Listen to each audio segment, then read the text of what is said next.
Las autoridades del gobierno municipal de Amecameca han emitido una alerta urgente debido al incendio que se ha propagado desde la zona de pastizales hacia el área boscosa en el Parque Nacional Ixtaccíhuatl-Popocatépetl. El siniestro comenzó el jueves pasado y ha requerido una respuesta coordinada de múltiples agencias de seguridad y rescate.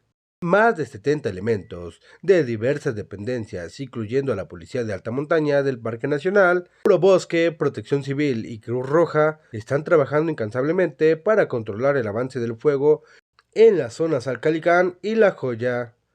A pesar de los avances, la intensidad del viento ha mantenido el incendio activo, dificultando las labores de los brigadistas. Además, las características del terreno impiden que los vehículos de apoyo lleguen al sitio. Según la Patrulla 10 de la Brigada de Rescate del Socorro Alpino de México, el incendio fue provocado por 3 personas que encendieron una fogata sin control y luego huyeron del lugar. El gobierno municipal de Amecameca hace un llamado a la solidaridad de la comunidad. Se solicita apoyo con los siguientes víveres para las personas que trabajan en la zona del siniestro: fruta, bebidas isotónicas, comida enlatada. La delegación de la Cruz Roja Mexicana de Amecameca ha habilitado un centro de acopio en sus instalaciones para recibir donaciones. A todos los lobos EPO 29 les pedimos su apoyo inmediato. Donen agua embotellada, electrolitos, comida enlatada, bolsas de dulces, galletas. Los donativos serán recibidos en las instalaciones de la escuela. Juntos podemos enfrentar esta emergencia y proteger nuestro entorno natural. Unámonos en solidaridad.